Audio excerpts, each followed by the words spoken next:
Hello, everybody, and welcome to another adventure in history. I hope that you all are having wonderful things and wonderful times, and I hope the world is just being lovely and everybody's just cozy and cuddling, and I don't know, man. I just hope that you're having a good one. You are in your underpants. Let's do this. Lumpy, if that's the bar that we're going to hold ourselves to, that's great. That's great. Oh, right off the bat, are you not entertained? Steve Conley. What's up, man? How's it going? For those of you that do not know my friend Steve Conley, you really should.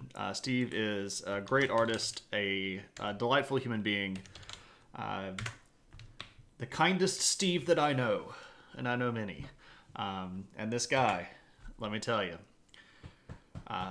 you need to go give him a follow. He does one of my favorite webcomics, which is called The Middle Age, which is high fantasy shenanigans. I think that's a great way of saying it. Also, I should always note... Oh, wait. Where did it go? Oh, no. Oh, no, here we go.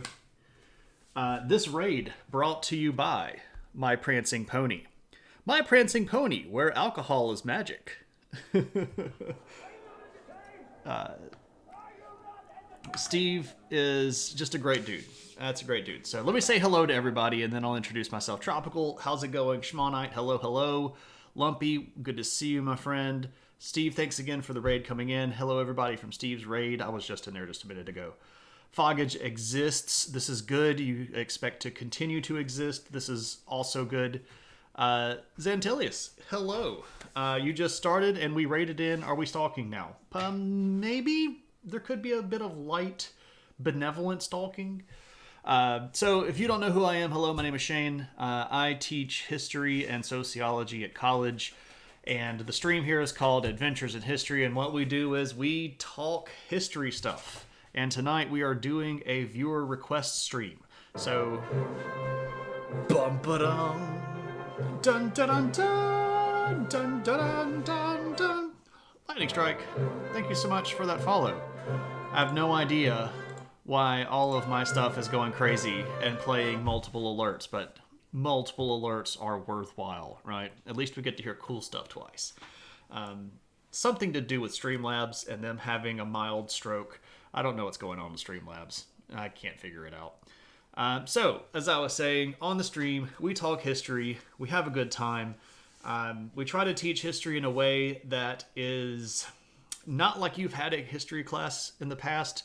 I don't really do the boring, droney kind of thing. Also, we goof off a lot. We'll end up talking about some weird tangent. I'll be off on something tonight and end up commenting on TV shows, or it's an alert fest. What's up, Meg? Good to see you.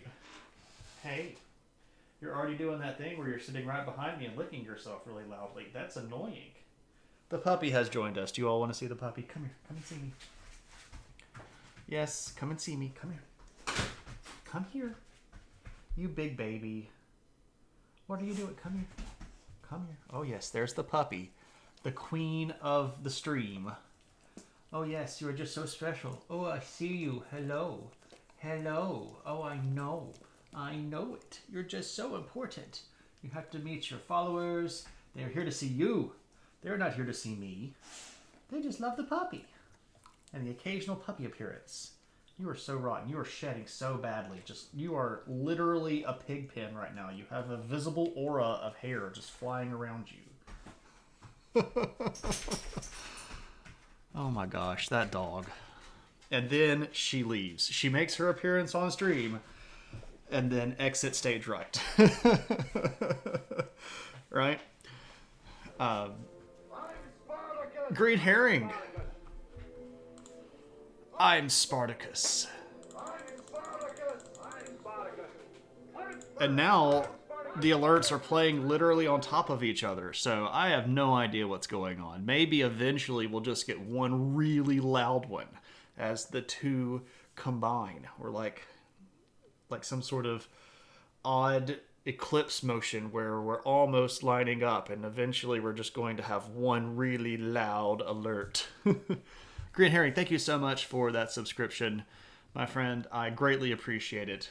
Welcome back to the adventure. Yeah, we got to share the puppy emotes. We've got two. We've got the one where she decided that she was a unicorn and looks like a derp derp.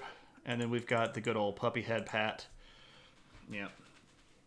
Just do like my wife does and blame me. Lucky Peters. Oh, no, I can't blame you. It's definitely Streamlabs. How are you, my friend? Are you not Spartacus? Oh man, it's been a good stream, and we've only been streaming for like 12 minutes. So hey, man, I can't argue with that. I hope everybody's doing great though. Knowing what's going on is overrated. Just wait a century, and some streamer guy will explain it to you. Yeah, I mean, 100 years from now, I'll just be a brain in a jar, and I'll just be broadcasting my thought waves over the thought net, because we'll be in like Internet 5.0 at that point, right? I will have spent my life accumulating knowledge that other people can access at the blink of a brain. And thus I will be utterly obsolete. But that's okay. I mean, I guess if I'm a brain in a jar, I'll be able to, thought push the little button that makes all the dopamine go. So I'll probably be pretty happy as a brain in a jar, I have to guess. Anyway, so, yes, as I said, we are doing a viewer request stream. And as always, we have my best attempt at making a really bad song pun, because tonight we're talking about unions, specifically like labor unions, and that means that our pun for the night is two pickets to paradise. Yep. Surfing the Starlink. Oh, I would bet that all the Starlink satellites by that point have crashed back into Earth because they weren't actually in stable orbits anyway. There we go. Life is an upward curve, and it keeps getting better. You have to sacrifice something to the old gods before I lose it all. Where's Viper at? Start saving now or you'll get a cheap jar, right? I'll get like a single-ply plastic jar that you can't even really see through, and it'll just be all scratched up and in the back corner of something, and I'll have like the crappiest connection, I'll be on, state retirement from the United States, and I'll just get like the most baseline jar ever. Like it won't have nice fluid or anything like that. So that'll be the way that it goes, Meg. And of course, other countries will have socialized brain jars, and they'll get the good versions for free, and we'll still be over here arguing with each other. This is the way that the stream goes, if you haven't figured it out already. We start trying to do something intelligent and legit and in a line, and then we just go off and make bad jokes and puns and end up on tangents and stuff. Unless you join the Brain Jars Union, right? So we get into the Brain Jar Union. You'll have the Costco industrial size mayonnaise jar. That would be great. Like they didn't even take the label off.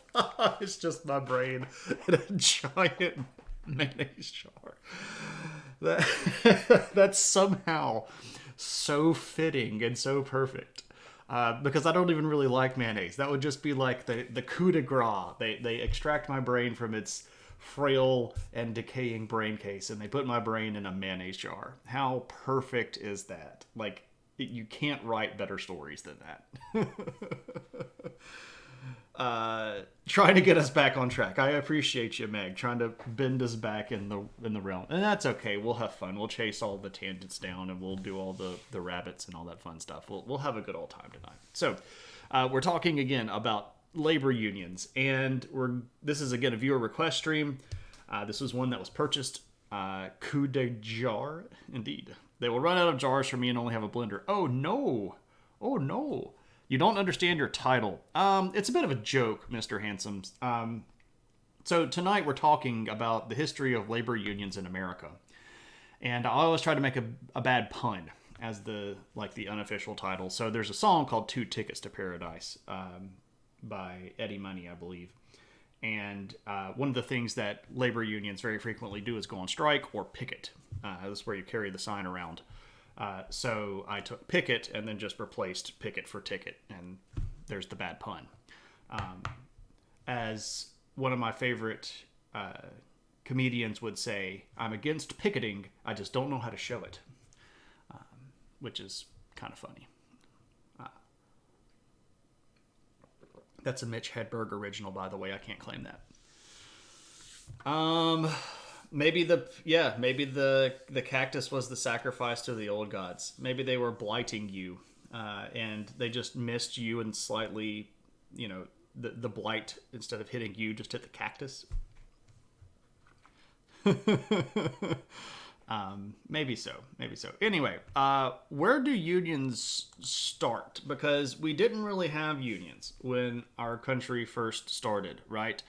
If we go all the way back to like colonial times, there weren't trade unions.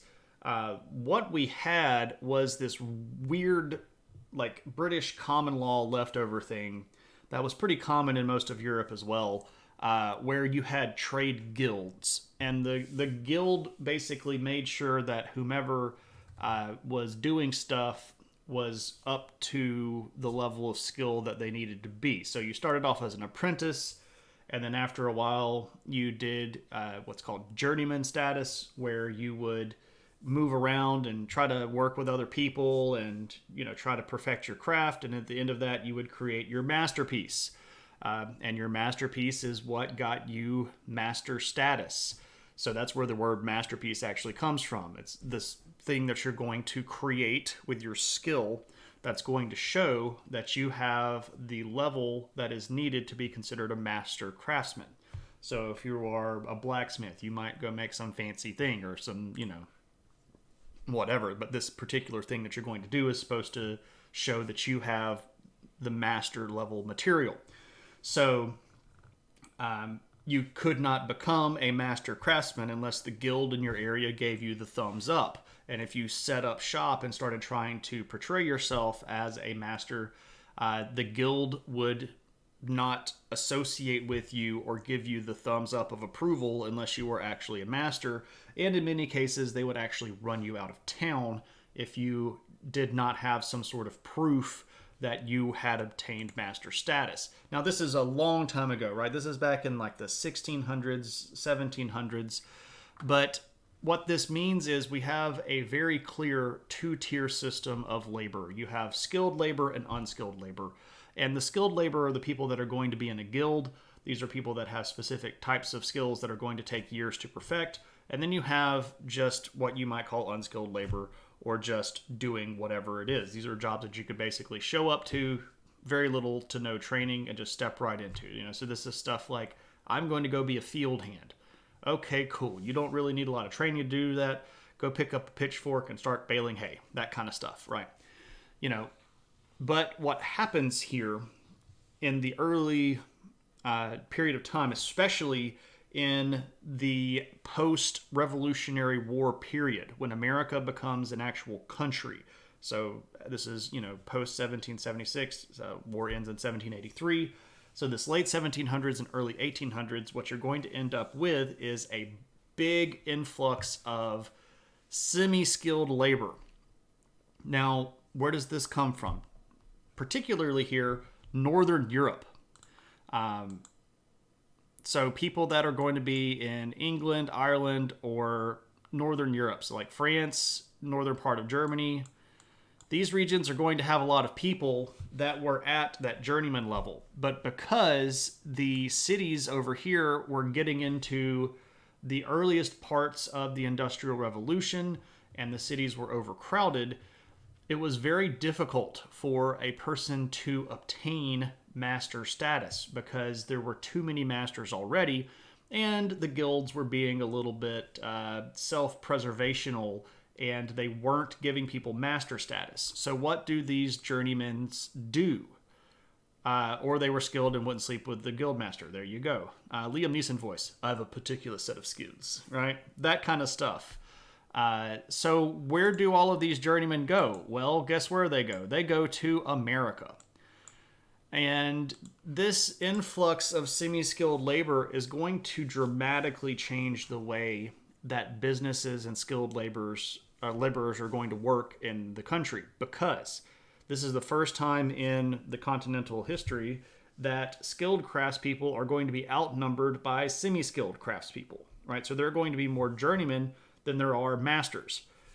And what this means is that we have, for the first time, real competition for jobs. Because let's say I want some, I don't know, like a silver tea set.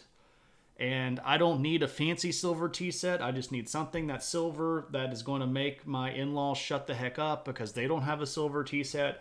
Look, I don't need some friggin' $1,000 fancy tea set. I just need can you give me like $100 tea set? And the masters are like, well, I'm not going to make some garbage like that because there's no way I'm putting my stamp on that piece of garbage. Well, guess what? Now there are thousands of journeymen here, and they're like, heck yeah, I'll make you a tea set for $100 because I need the money.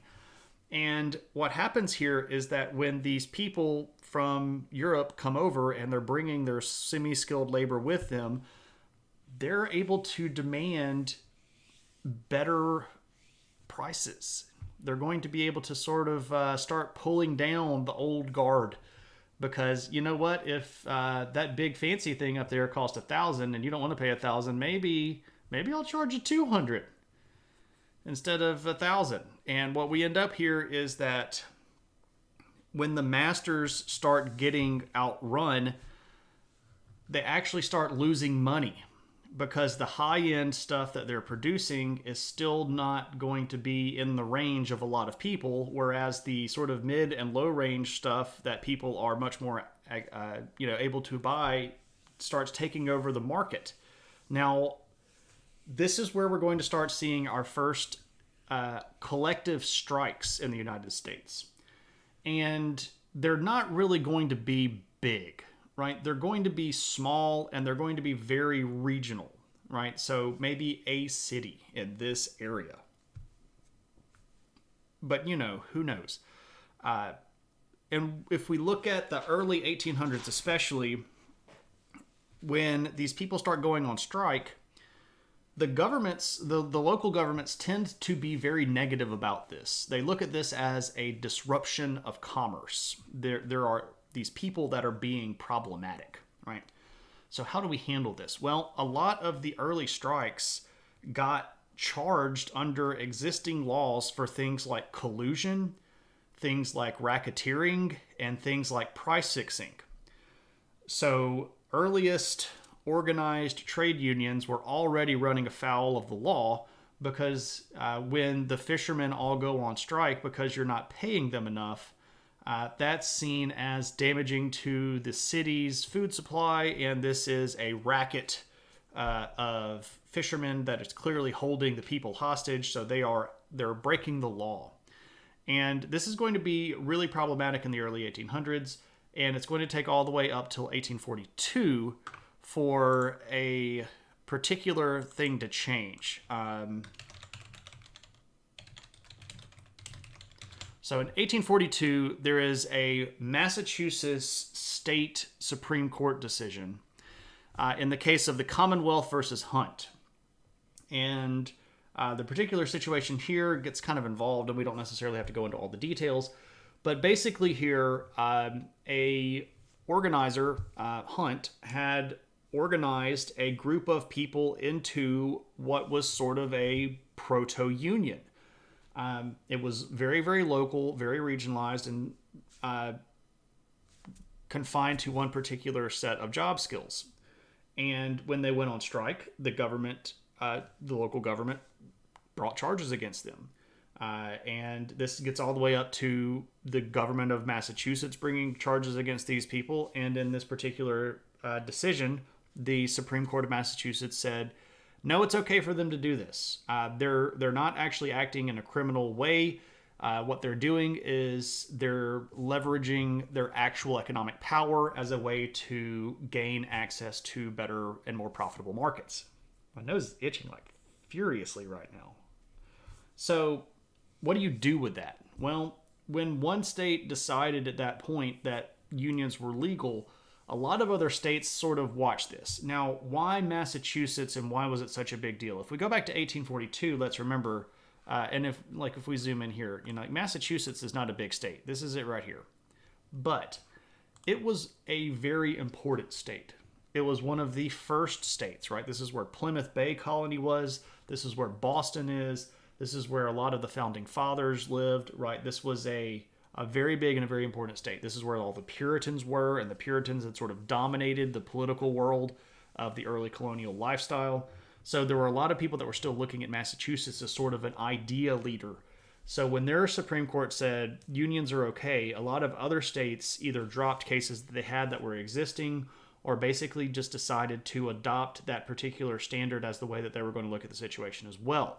So 1842 Commonwealth versus Hunt is actually a pretty big decision. Now, so it seems like America at this point had decided it's okay to have a union. I'm Spartacus. I'm Spartacus. 31 months, Kyle. Holy crap. That's insane. That is insane. Thank you, my friend, for 31 months of support. That's all I can say, bud. Thank you very much. Enjoy your nap. We'll be here in 20 minutes. But thank you, my friend. All right, so we get to the mid 1800s and the late 1800s, and it's now okay for us to have unions. So what do earliest unions look like? Well, again, they're very small, they're very localized, and they're typically only going to be for one particular job set. And here we go again with the double report. I have no idea what's going on with that.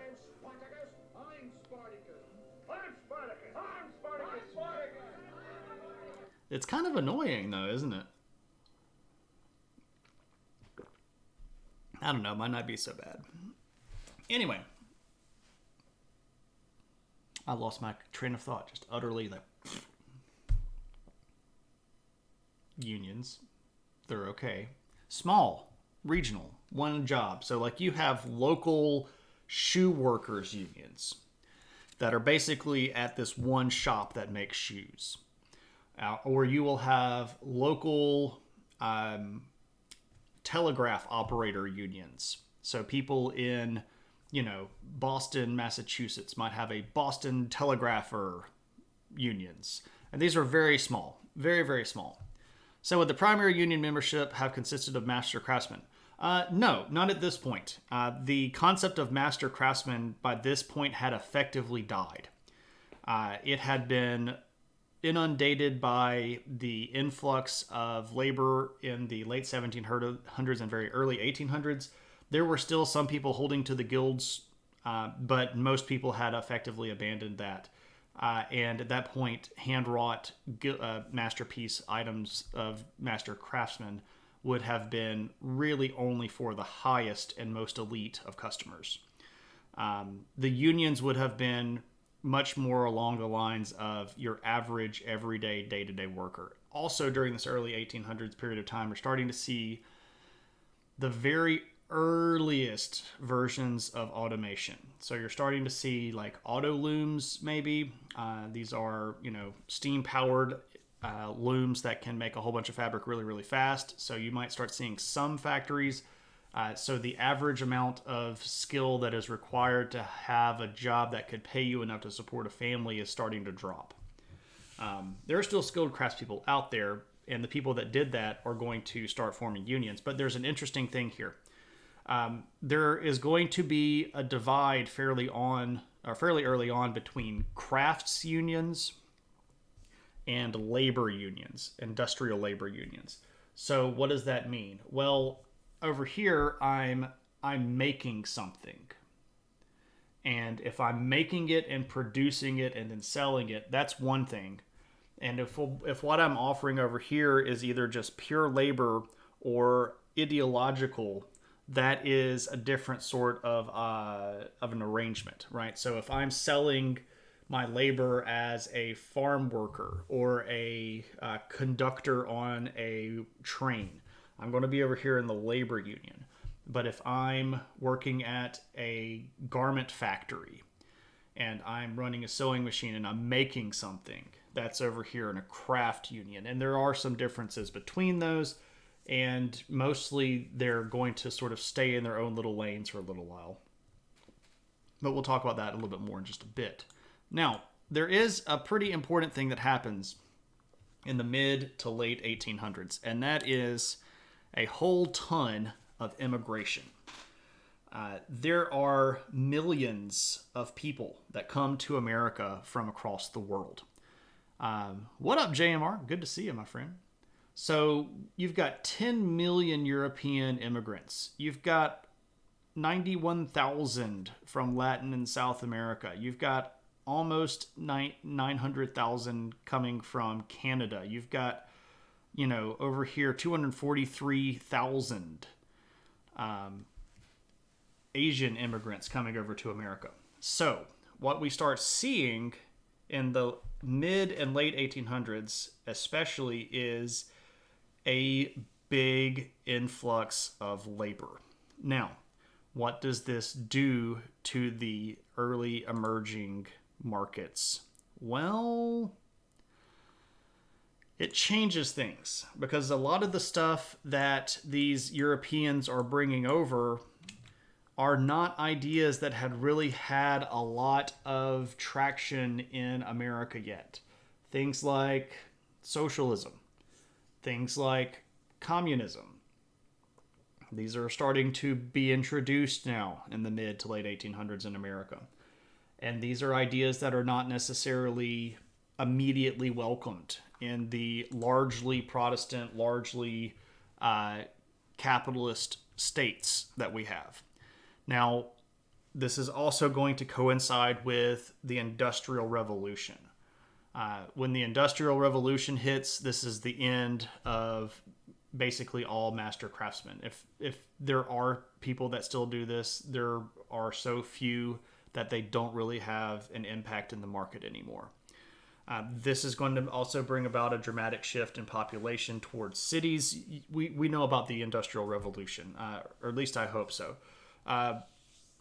So when we have Industrial Revolution plus massive influx of immigrant unskilled laborers, this is going to have a really dramatic impact on how people negotiate for their jobs, because there's way more opportunity to hire somebody than there are jobs to begin with. And most of these jobs, especially ones in factories, are unskilled labor. So this is going to stagnate wages really, really badly. This is also going to create a lot of racism. To think there was never a single official Gunpla master craftsman. We can dream though, right? Well, I guess we can give that to Kotoki, right? He could be the Gundam master craftsman. What's up, Tad? How's it going, man? So what is this going to do? Well, it's also going to shift jobs. Existing jobs like agricultural jobs are going to start disappearing, and factory jobs are going to start blowing up. Jobs doing cottage industry handcrafting are going to disappear, and mining jobs are going to show up. Mining, of course, because you needed coal, because one of the big things was, burning coal for steam engines. Which brings us to trains. Trains are a big new industry. There's a whole bunch of stuff that you can do in a train world. You can be a conductor, you can be a train loader, you can be an operator, you can be all kinds of things, right? So trains are a big deal. And this is going to bring us to what is actually our first national, our first single issue national union. And that is where are my notes at? Notes. Here we go. All right, so this is the Brotherhood. Let me back this up.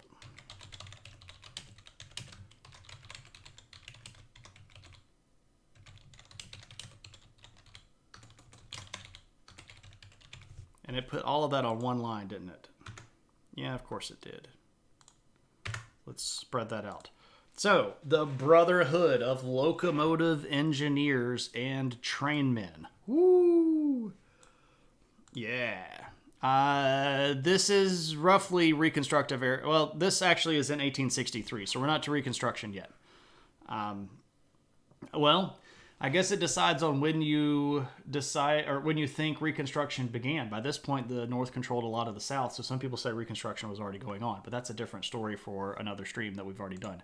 Here's our logo of Brotherhood of Locomotive Engineers and Trainmen. Now, what's interesting here is you'll see we have a Canadian flag as well, because this is actually an international union.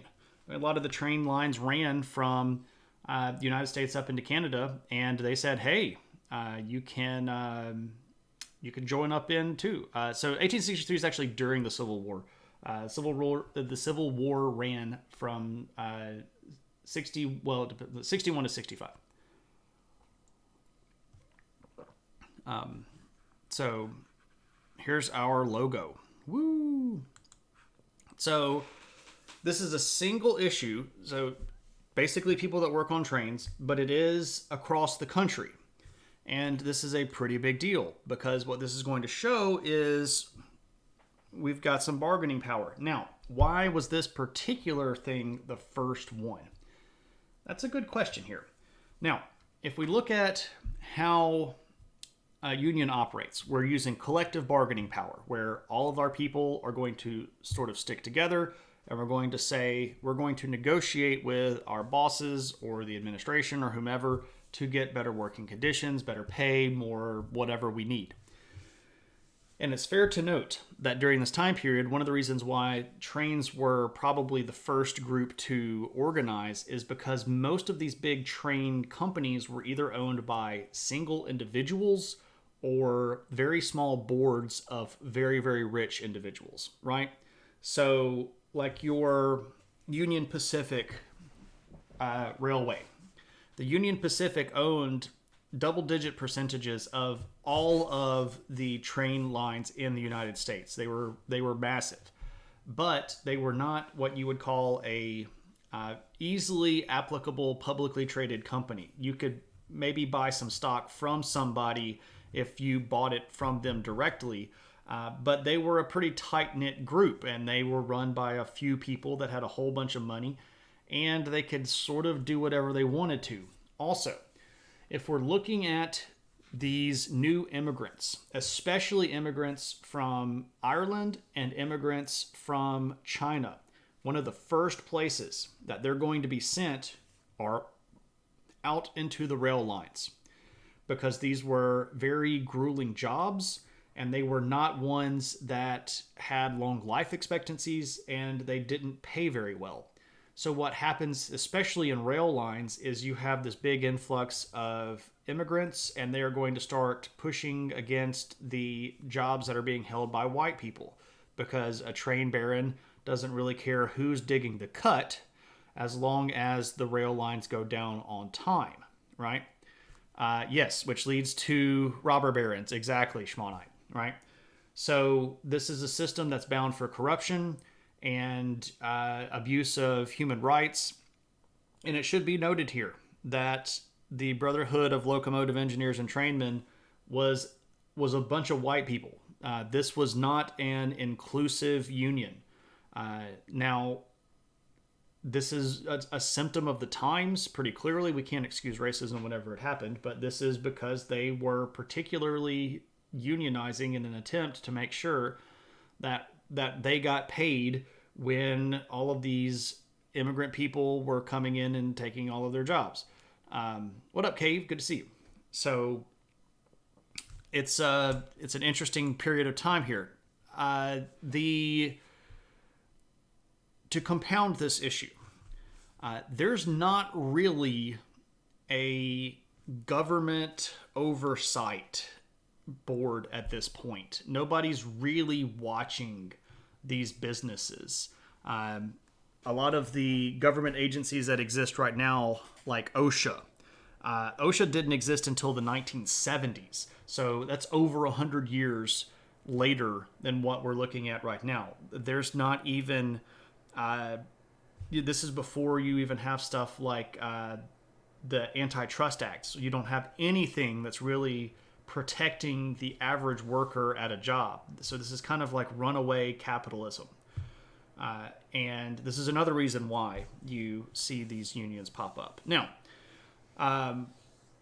this is going to push a lot of people into unions, and the success of the BLET is going to end up causing other areas to unionize, and specifically, it's going to bring a lot of people into the idea that there should be not just like a national train union, there should just be a national workers union.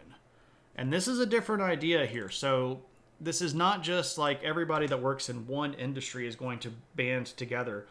This is like we're going to get everybody that is a laborer, that regardless of what area they work in, if they do physical labor, we're going to put them in one big union.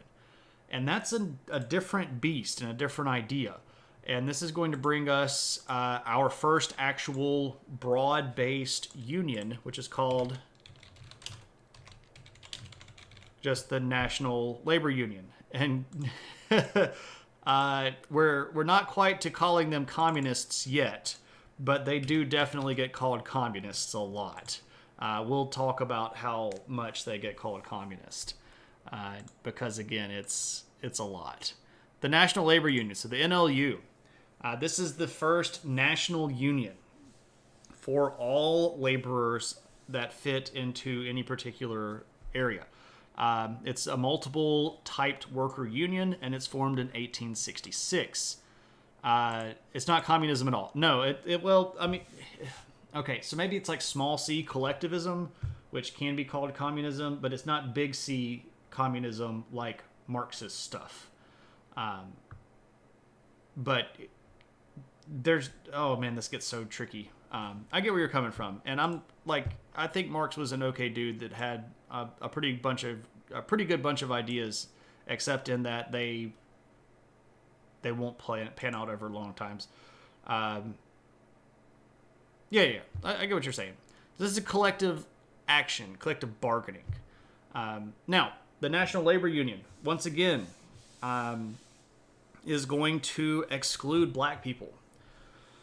So this is going to lead to the formation of the Colored National Labor Union, or the CNLU, in the same year. So again, we're still bringing a significant amount of racist ideology into this. Now, because of poor leadership and disagreements and government pushbacks, the National Labor Union is actually going to fold in 1873, so it doesn't last even a decade. But the idea of it hangs around. This idea that we could put together a big group of national laborers and sort of bring them all under one big umbrella is going to continue, and that's going to bring us to what can sort of be seen as like the era of big unions, where the really, really big ones start getting formed, particularly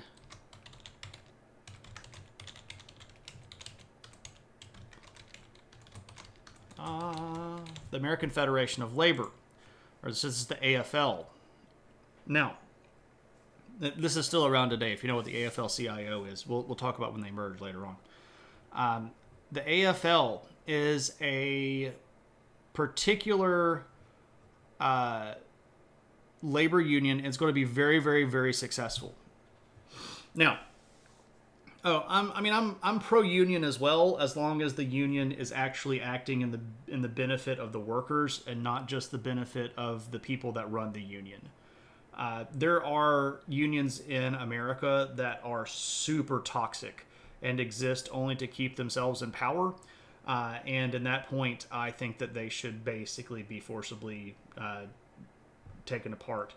There are some teachers' unions in some of the big cities that have basically prevented beneficial change in schools because the leadership doesn't like the way that it's proposed.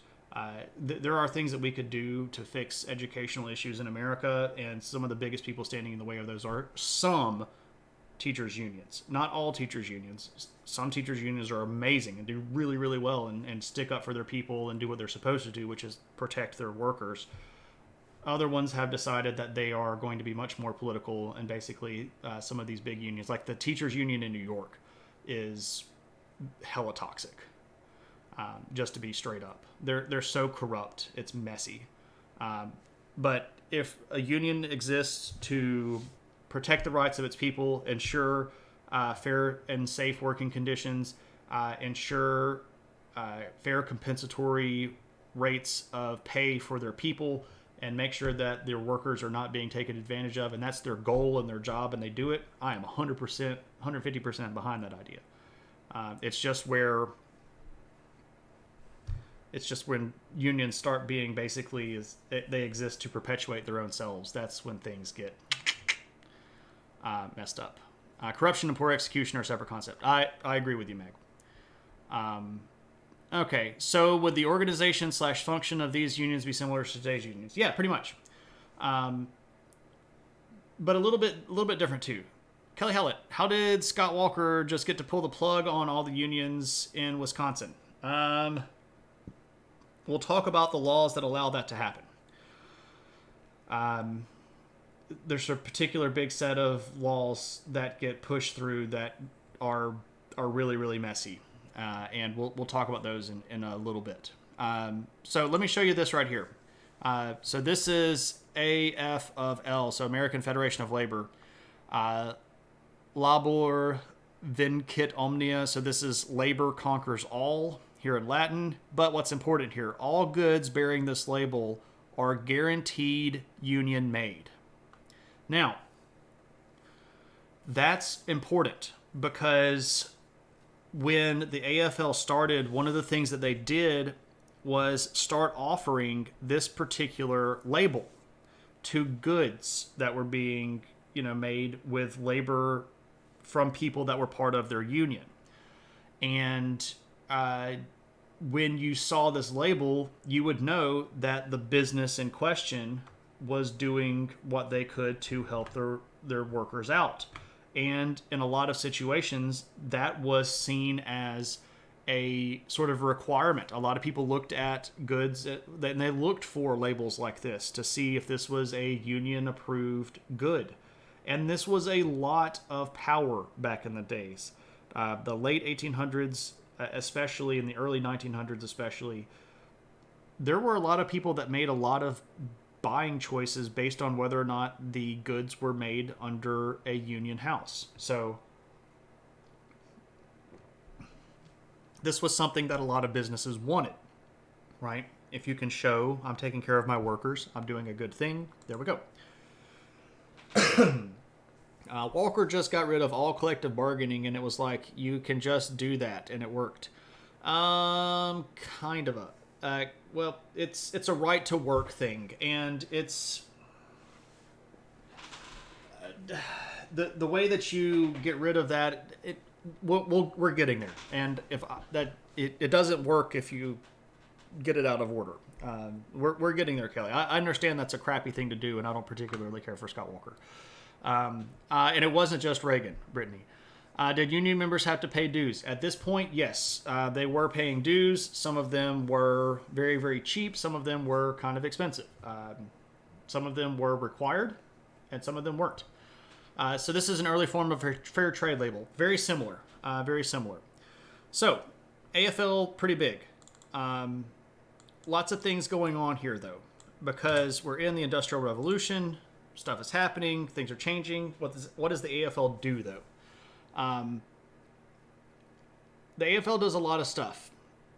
First off, it starts getting political. And one of the things that the AFL starts doing is speaking out against unlimited immigration. Now, there's an important distinction here. They weren't anti-white people per se. Now, some of them were clearly racist.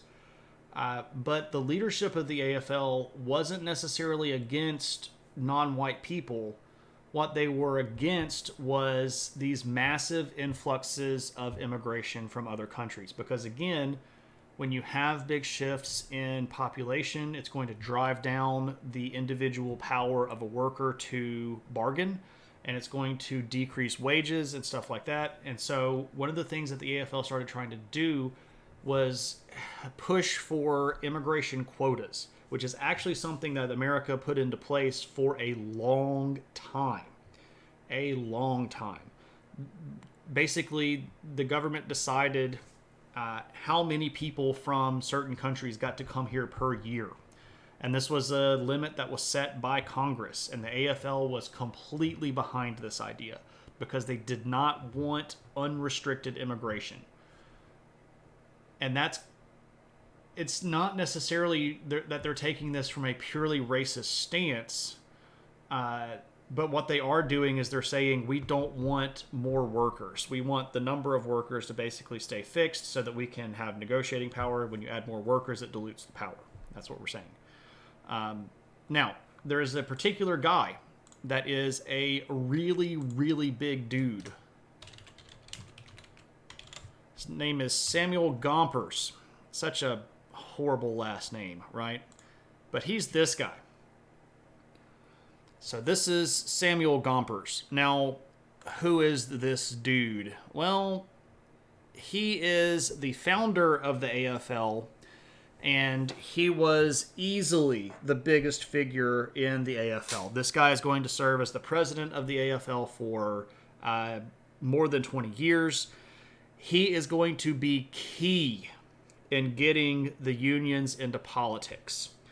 And at several big rallies and at like leadership meetings of the AFL, he's going to start sort of giving this sort of speech. And one of his famous lines is that our union members should reward our friends and punish our enemies.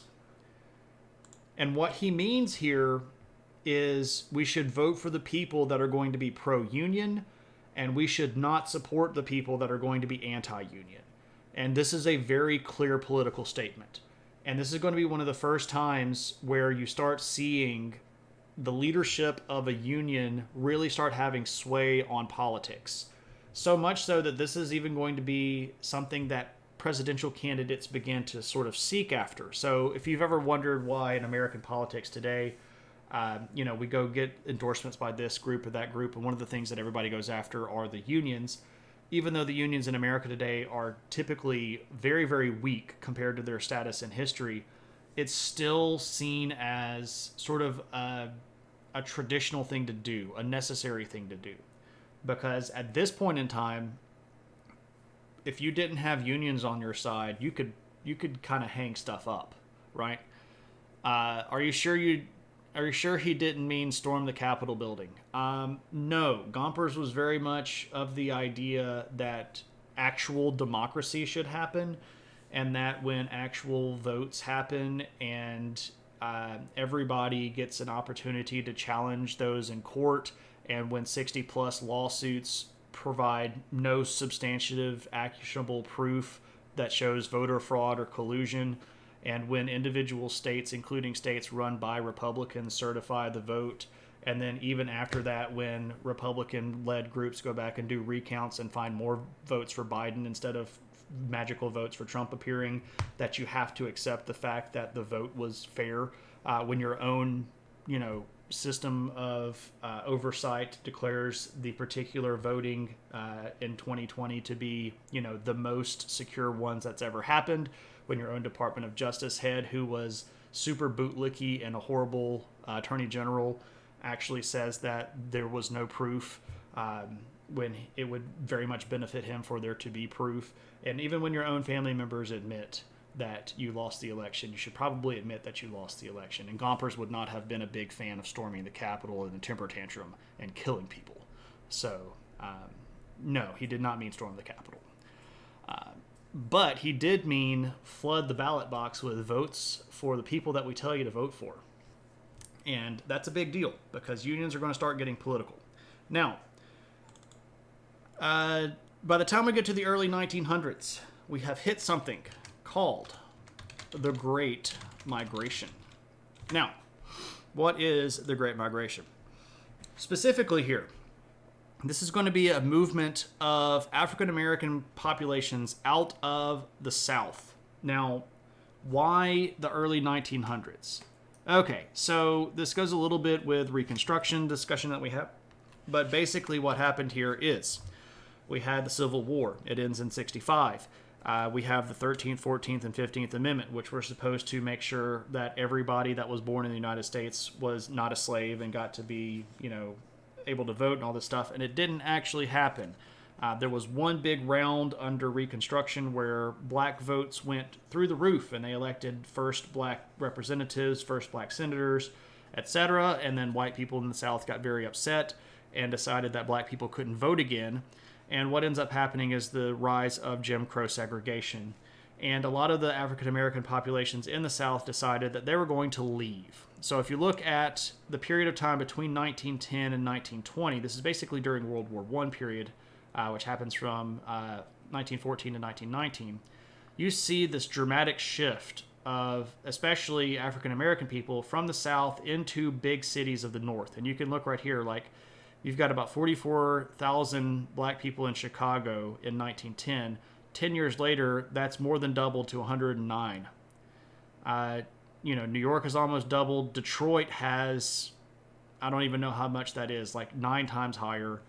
So you start seeing all these big cities have these really big influxes of black workers. Now, a lot of these black workers were going to be unskilled labor because at that time they were still barred from most collegiate experiences. A lot of them had very limited access to even basic schooling. Separate but equal was, as we all know, absolutely a farce. So a lot of these people moving up into these big cities are going to end up showing up, and they're going to be competing for union jobs. But here's the thing. Again, we've had up to this point a pretty clear bias from a lot of these big unions against black people. And especially now that the demographic populations have changed in a lot of these big cities where these industries are, how do you handle that? Well, there's a lot of debate about whether or not the big unions are going to start accepting black workers. And in some situations where they had what's called a closed shop, which basically meant that everybody that worked at this particular location had to be part of the union, it's going to be much harder to say, well, everybody has to be part of the union except for black people. Because that's going to start showing the cracks in the union. You're not really all standing together. Some of us are standing together. Well, if they don't have to pay dues, then why do I have to pay dues? And if they're going to, you see how this works. But in a lot of places, there was a lot of debate about whether or not this was going to be acceptable or not. And what most of the unions did was make sort of like a hand-wavy statement that said, we don't discriminate against people based on color or race or anything like that. And we are open to members of all races. And once they made the little hand-wavy statement, then they just kind of left it open to individual people to make decisions. And in many cases, black people were still denied access to unions. It's not really going to be until like the 1950s and 60s in the post-World War II era where black people start getting into a lot of the really big unions. So there's still going to be, during these early 1900 periods of time, specifically black unions. So these are labor unions that are just for black people. Now you go, well, what about women? Where are they at? Well, this is kind of their time too. Because in 1903, we get this. This is the National Women's Trade Union League. Now, women had not really had a lot of collective bargaining power, period. Now, let's just be honest. Prior to this period of time, women had limited social power to begin with. In many states at this point, women were not even really allowed to own property. They were sort of the property of their husband. Many states did not allow you to inherit if you were a woman. At this point, nobody is going to give women the right to vote. This is before, anybody starts giving women the right to vote. So cast off the shackles of yesterday, right? So what you see here is Women's Trade Union League. Now, you can look. What's interesting here? What are we looking at? 8-hour workday. This was a big push that they wanted. They wanted an 8-hour workday. They wanted a living wage. So this is early pushes for things like minimum wage, and then to guard the home, because again, these were women. And you can see right here, this woman who represents a worker is even holding the child. So, you know, Radium Doll Company, woo, exactly, right? So, and a lot of this is also due to things like the sewing machine factory fire. If you don't know about that, there was a particular factory that was run by women who were sewing, and they locked the doors to keep the women in during their shift, and a fire started and all the women died because they couldn't get out of the building. That was a pretty dramatic moment that pushed a lot of women into unions and stuff like that. So this early 1900s, we're starting to see demographics shift a lot. And about this time, the government is going to start getting involved. Because not just the government of states, but like the federal government. They're going to start doing a lot of intervention here, because this is sort of the height of what you might call like early robber baron, late Gilded Age conspiracy, high capitalism shenanigans. And this brings us to a particular lawsuit called Lowe versus... Nope, I spelled that wrong. Lowe versus Lawler. I spelled Lawler wrong, too, because it's Lawlor. I can't spell. I'm so bad at it. Lowe versus Lawler. All right. What is this? This is a Supreme Court case. It gets all the way up to the Supreme Court. So here's what happens. The Hatters Union, so the people who made hats, decided that a particular, and Lowe here is the hat company maker, and Lawler was the head of the Hatters Union. And what ends up happening is that at the factories where they were making the hats, the workers wanted, better working conditions, 8-hour day, minimum wage, stuff like that.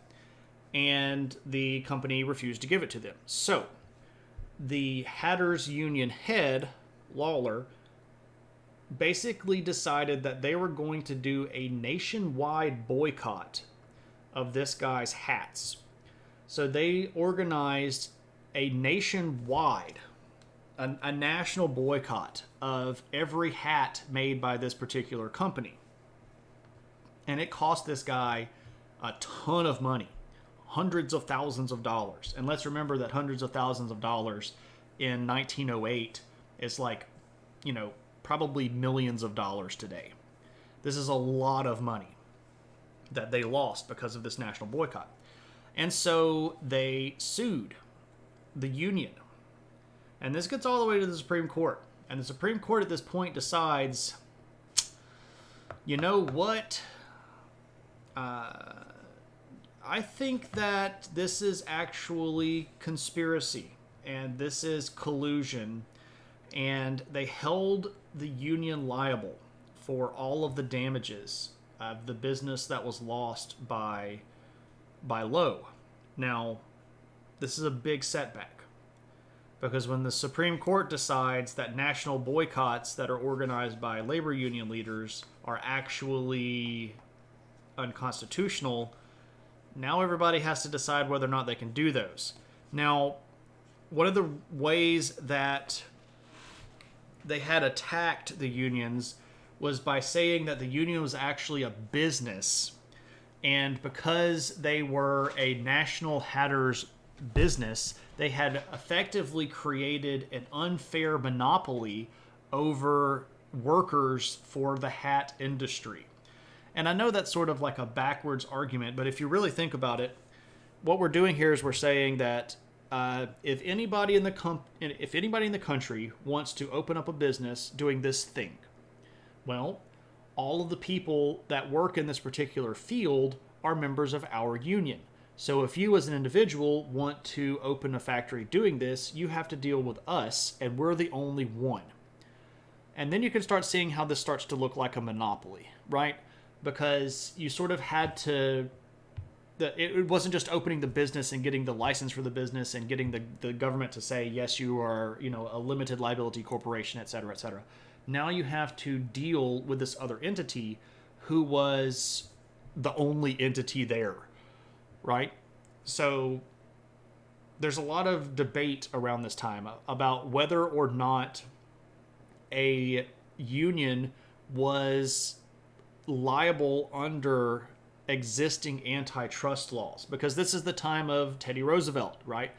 This is the time of the trust busters, and we're going to do Sherman Antitrust Act, and we're going to break up all these big businesses.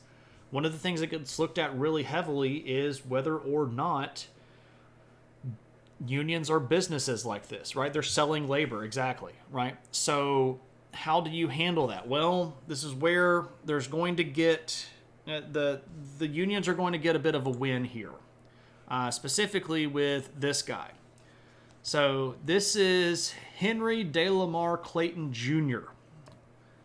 And he was a member of Congress, and he is going to work with a lot of people inside of Congress to put together something called the Clayton Act, and it's named after himself. And in 1914, what the Clayton Act is going to do is going to create legal exemptions that says that unions are not, in fact, liable under antitrust laws. And so this is a big win for unions because, okay, now we're going to be protected from court injunctions. We're going to be protected from lawsuits because now we aren't looked at as actual businesses. Also, hey, a junk collector. Good to see you, my friend. So Clayton here, big friend of unions, and delivers a really big win for unions. Unions are businesses. Well, yeah, but are they? And that's the thing, and that was the debate. Unions are businesses. That's the most American thing, right? Also, hey, Colmar. Good to see you, my friend. Hope all's well. So, Clayton hands a big win. After the setback from Lowe versus Lawler, we get the Clayton Act in 1914. Things are looking pretty good. We're getting back into the swing of things. What's next? Well, World War I is next. 1914 leads us right up to World War I. And oh boy, does that change stuff. Now, America stayed out of the war all the way until 1917. We declared war in 1917, and then we had to go basically into all-out war production. And things have to change pretty fast because the government is going to start spending a lot of money. The government contracts that roll out for World War I are insane. They demand high levels of production very, very rapidly. What is this going to do for our labor market? Well, guess what it does? It starts putting a lot more power in the hands of the workers. Because the company wants that sweet, sweet government money. And if they say we can deliver on this, they have to have the participation of the workers. Now, you're going to start seeing some shifts here because women are going to get a very big push into union organization here. And some of the unions are going to start bringing in women alongside men. Also, when the war actually starts, and we start sending a whole bunch of men over, union membership is going to drop because we just sent, thousands of men to fight in World War I. A lot of those positions are going to be replaced by women. So Rosie the Riveter, good old Rosie the Riveter, who's a little bit later on in World War II, her predecessor is, Ursula the Unionist. I don't know, I just made up a name with a U, right? So you're going to start seeing diversified union membership. There are going to be a lot of the big unions that are at this point going to say, hey, remember, 30 years ago when we said that we're okay with black people? Now we're actually okay with black people. So y'all come on in. This is also going to get You want a poster for Ursula the Unionist? Maybe somebody that's an artist in the chat can make that up. So you're also going to start seeing a lot of strikes during this time, especially in the post-war period. So the war goes pretty well. It's a big shot in the arm for Unionists, and when all of the soldiers come back, then there's going to be a problem. Because now there are women in the workforce, there are more black people in the workforce, there are more Asian people in the workforce, and the union membership is going to go up, but the jobs aren't going to stay up, because then the union, they're going to lose a little bit of their power because the government contracts go away. When the government doesn't need, 10,000 rifles or 80,000 Jeeps or something like that, or 150,000, suits of pants or something like that. When the union contracts are not going to be able to attract those government dollars, and we're now putting more people into the workforce, what do? Well, you're going to see lots of striking going on. Women that have been pushed out of the workforce by men that are returning are going to go on strike. And in some situations, let me be very clear here, some limited situations, the big labor unions are actually going to stick up for women. Now, it's not most of them, and it's not most of the time.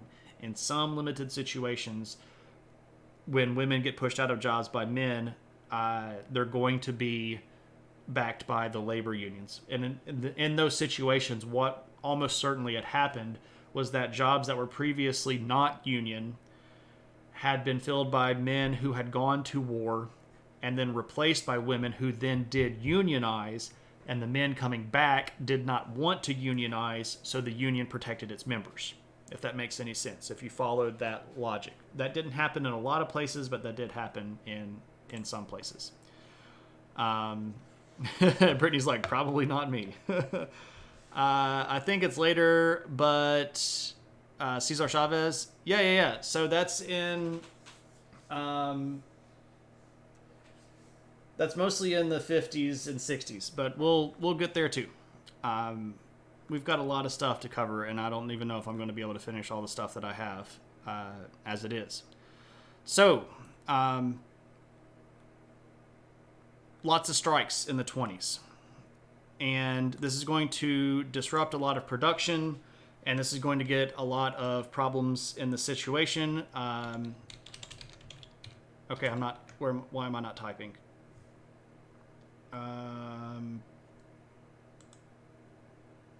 Oh, wrong. Nope. Yep. Nope. Yes.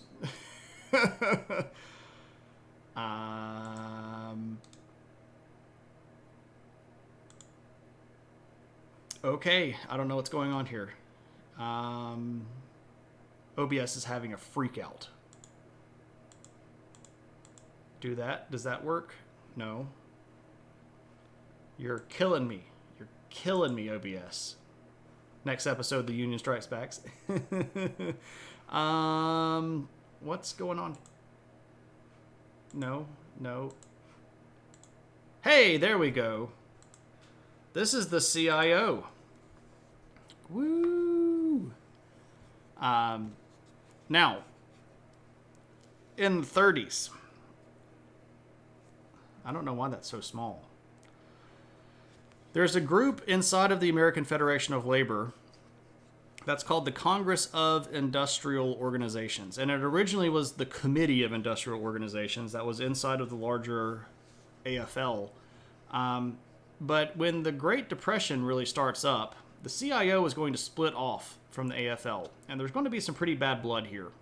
So the Congress of Industrial Organizations is a pretty big organization by itself. They're going to split with the AFL. This causes a lot of disruption, and what ends up happening is a general lessening of bargaining power from the two of them. And these are two of the largest unions in the country at the time. But the Great Depression hurts a lot of people, right? When we get to the 30s, we have a really gigantic depression that affects the entire world. Now, there had been a lot of anger directed at unions during the 20s, And when that started up again in the 30s after the Depression hits, a lot of government people are going to, especially government people that are pro-union, are going to sort of go into overdrive in order to try to protect their union members. And what we're going to end up with is something called the Norris-LaGuardia Act in 1932. What is the Norris-LaGuardia Act? Well, one of the things that this does is it basically protects all unions from court injunctions, which basically means that courts no longer have the power to tell union people to go back to work or to prevent them from striking or to make them begin production again. So this is a big deal because while they had protection from the legislative side of things under the Clayton Act, the workaround had been getting courts to issue injunctions against unions. So this is going to kind of cover that loophole. LaGuardia, like the airport, yes. This is also going to ban something called a yellow dog contract. Now, there's a lot of sort of talky talk that happens here. But basically, yellow dog contracts were particular places where you would sign a contract promising that you would never, ever join a union. And the only way that you would get the job is to sign the contract that said you would never join a union.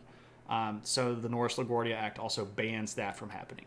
Now, so we're going to start seeing stuff. You're currently a part of the Steelworkers Union. Very cool. Welcome in, Cthulhu. Okay, one of the things that starts happening, we start seeing a shift. We start seeing new things like this. This is the United Auto Workers Union. This kicks up in 1935. 1935. Pretty big. One of the biggest unions still left in the country. Now, it's called the United Auto Workers Union, but let's be clear here. If you work on anything that you can basically drive, this is covered by the UAW. So automobiles like cars and trucks, aerospace, so like if you're building planes or helicopters, agricultural implements, so this includes things like tractors and lawnmowers. All of these are covered under the UAW.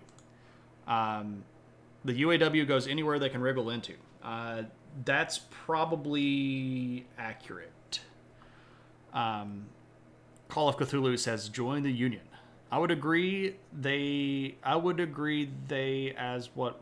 Okay, I'm misunderstanding here. I'm also losing chat. Goodness gracious, let me catch up.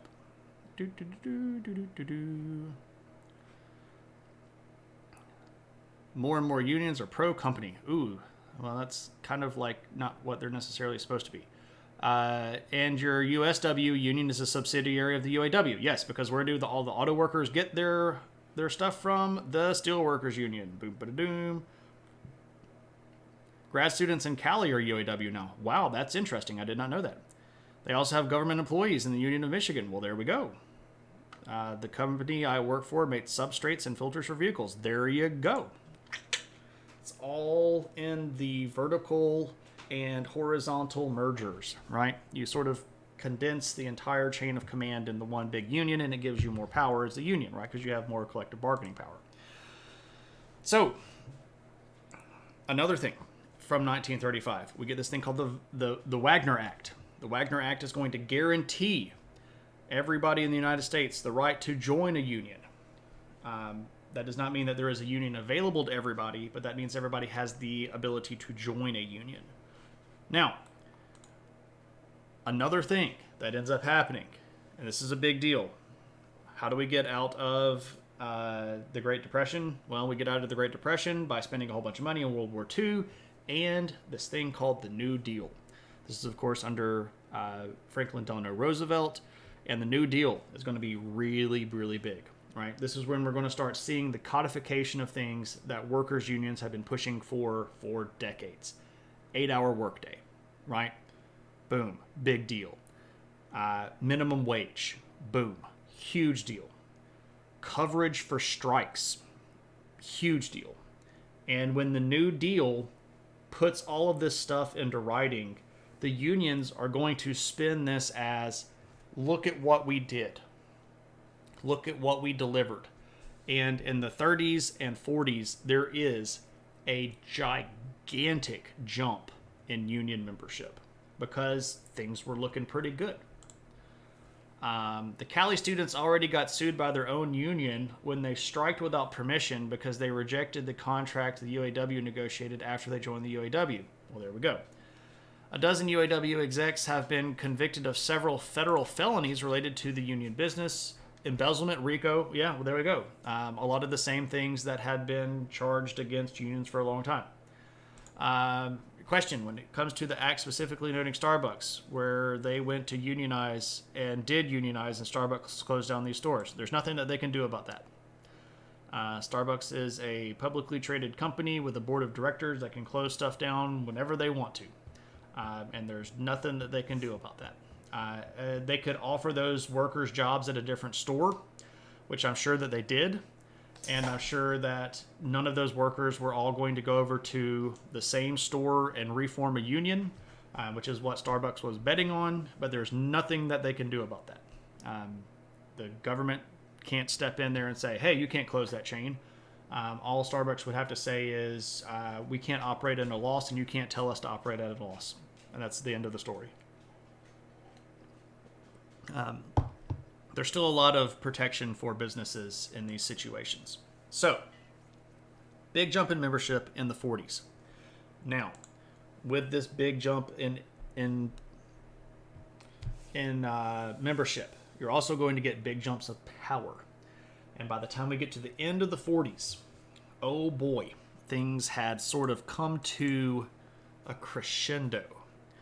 And this is going to bring us the Taft-Hartley Act. This is in 1947. No, come on. 1947. This one's a big one. So somebody was asking earlier how they can just do whatever they want to. Here we go. So, unions had big wins. Big wins in the 30s. Big wins in the 40s. And companies were getting sick of it. And Congress was going to step in. Are you not entertained? Aristotle and friends. Hello, everybody, and welcome to my stream. I'm Shane. I teach college, specifically history and sociology if you're interested. And on the stream here, what do? Well, we talk history. And tonight we're talking about the history of labor unions in the United States. And we're up to 1947 with the Taft-Hartley Act. But welcome in, my friends. I hope that you all are having a good one. Eris, good to see you. How's things? Hope you're having a good one. If you all are not following my buddy Aristotle, why not? Like, really, why not? Go follow this guy. He's really smart. His streams are incredibly intelligent, but also very random, if that makes any sense. You never really know what you're going to talk about, but it's always going to be interesting. I'll just leave it at that. Eris, how's it going, man? I know that you have a lot of stuff going on lately. We need to catch up sometime. We maybe need to find some time to get on a Discord call or something. But thanks so much for the raid. Welcome in, everybody. Feel free to participate, ask questions, do whatever you want to. Do your thing. It's more probable that government would step in for the employer, Starbucks. Calm heart, not too far from the truth there, I would suspect. That scene in Gladiator where there's a guy in the black and the blue denim shirt. Yeah. Just catching up with stream in the chat. It was fun. Cool. You'd love that. You need my wisdom with teaching in life. Dude, I don't have wisdom. I mean, I guess I have a little bit of wisdom. What I have is an incredible ability to give people advice that I then immediately do not follow. Like, I can tell other people how to fix their stuff, but when it comes to fixing my own stuff, I'm like, certainly that won't work with me. All right? But I hope you're doing okay, my friend. I hope I know that you said that this particular term was giving you some trouble, and it's doing that for me too. I hope that you're coming out okay. All right, now, what is the Taft-Hartley Act? Well, it's a lot of things, and it's big and it's bad for unions. Okay, what does it do? Well, first off, it's post World War II. So one of the things that they make you do if you are a union president is that if you are a registered union president in the United States, you must swear an oath that you are not a communist. Now, first off, that's a bit much, but remember, this is Cold War. And a lot of people don't do this, and a lot of people get like pushed around because of this. You know, like you can't make me swear that I'm not communist and that I'll never be communist. But again, one of the big things that a lot of people were throwing against these unions is that, oh, this is just a bunch of commies. And these are a bunch of people that are going to try to overthrow the government. And what they really want is to tear down the businesses. And they don't actually stand for their workers. What they want to do is just steal all the money from all the people. You know all the arguments, I would suspect. You've probably heard them before. Taylor said that the most difficult thing in life is to know yourself. He said the easiest thing is to give advice to others. Yeah, I can do that pretty easily. We're not quite to McCarthy yet, Moose, but we are getting there. McCarthy is a little bit more in the 50s. So we're still in 47 right now. So what else does it do? A lot of stuff. First off, it forbids closed shops. Now, I mentioned this earlier, but let me refresh this for the people that just came in. A closed shop is a business that required you to be a part of a union if you worked there. So if you get a job at a closed shop, you must join the union. You must pay dues regardless. It forbids closed shops. Now, the way that it did that was basically by saying that you couldn't make anybody pay dues, right? You can't force them to pay union dues. And what ends up happening at a lot of these businesses is that people will still be a part of the union, they just won't pay the dues anymore. And of course, this hobbles the efficacy of the union, because then they don't have enough money to do things like, provide legal defense and things like that. So it's a bit of a mess. It's a bit of a sidetrack, but why is there such a deep hatred towards communism in America? Stalin. It does predate Cold War and McCarthy by a wide margin. Oh yeah, the Red Scare was before him. The Red Scare is back in the 20s, and after World War I. Protestantism, being the major form of religion in America, is generally against people not working. And capitalism is very much against, how do I say this? Regulation. So true capitalism is completely unrestrained laissez-faire economics, and does not like the idea of anybody having power over them, especially not the individuals that are doing all of the work, because capitalism says that in order for the economy to run, some people just have to have the capital. And if capital were equally distributed, the economy wouldn't work. So just fundamentally, they're against communism. Also, it was different. And it still is different. And today we have a whole bunch of other stuff, right? We have these associations with Mao and, Vietnam and North Korea and Russia during the Cold War and Stalin and Khrushchev and all those people and all that stuff. So there's just a whole bunch of negative viewership of it. The bigger issue here is most people don't actually understand capitalism, and most people don't actually understand communism. What they're doing when they argue against communism is arguing against something that they've been told that they're supposed to argue about, and they probably couldn't explain it to you in a way that made enough sense for them to really have such a passionate opinion about something like that. I think that passionate opinion should be equaled by research, right? Like if you know one thing about something, you shouldn't probably make it the core identity of yourself, right? Like I know one fact about I don't know. I've read one book in this series, and I'm going to go get the main character's name tattooed on my forehead. You probably shouldn't do that, right? You need to read more of the series. You might find out that the main character is actually a giant turd and does horrible, horrible things and turns into a heel and ends up killing children and raping women and all of this stuff. And now you've got this guy's name tattooed on your forehead. In the same way, people put ideas that they don't really understand at the core of their identity, and when they do that and you start poking on that stuff, it's literally shaking the foundations of their ideas, right? And people get very defensive about that stuff.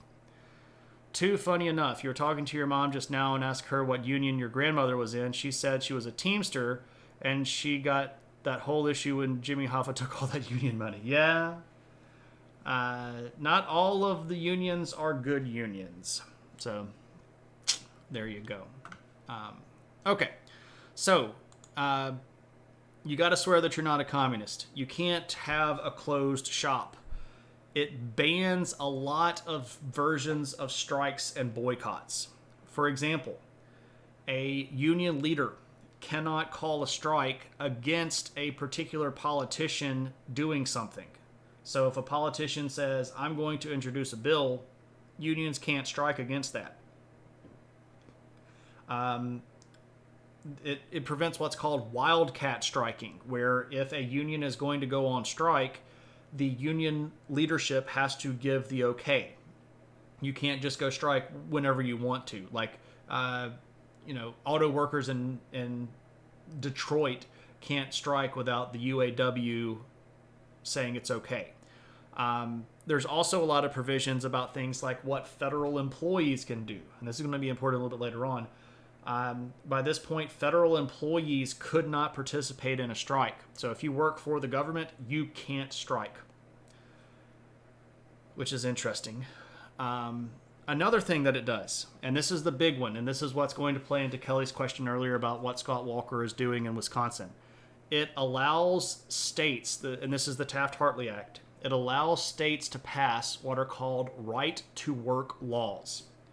And the way that they organize this particular ideology is that many people were being denied the right to work by unions who would not either allow them to join the union or demanded that they pay union dues or demanded that they be part of the union if they wanted the job. So a state after 47 can pass a law that limits the ability of a union to operate. And in particular situations, this law gets interpreted differently, and in different states, this law gets interpreted differently. Lots of states now have what are called right-to-work laws, and basically what this does is absolutely cripple unions, and does stuff like says, unions can't charge dues, unions can't go on strike, you can't require any sort of union membership if the potential for strikes are going to happen. There's a lot of shady stuff that comes out of this. Florida is the extreme of this right to work. Probably so. I will admit that I do not know enough about every single individual state's right to work laws to make a judgment call on that. But Shmonite, if you have the experience, I'll take that for what it is right now. Your union is different, you suppose. You're a part of the union, but you don't work for the union. You work for the company under the union protection. Right, so there's still some of that. And not every state did pass right-to-work laws. There are still a lot of states that don't have those, but a lot of them did. Now, the Taft-Hartley Act is a big break. This is a big bad, and this puts a giant damper on how unions are going to operate. And by the time you get to the 50s and 60s, you see steady growth, but you also see lessening impact. Notable by things like the AFL and the CIO make up, and then they merge back together. So you get the AFL-CIO, right, which is American Federation of Labor and the Congress of Industrial Organizations. You see here, they're almost always pictured with this handshake symbol thing here. With the United States or North America in the background, right? So AFL-CIO, they remerge in 55, and part of this is because, well, the government's put a thumb on a lot of things, and while they have more members, they're going to need to sort of be more collective to be effective. didn't mean for that to rhyme, but it works. Now, here come the 70s. And in the 70s, stuff starts happening pretty badly. Specifically, the economics of the 70s. Economics of the 70s get real rough. Specifically, with stagflation. This is where there was a stagnant economy and gigantic inflation. And JMR mentioned, what in the devil is going on here? I've got to get a stream deck. This guy. This is Cesar Chavez. Now, in the middle of all of this chaos, one of the things that happens with Cesar Chavez, he, by the way, is the head of the UFW, which is the United Farm Workers, or United. It's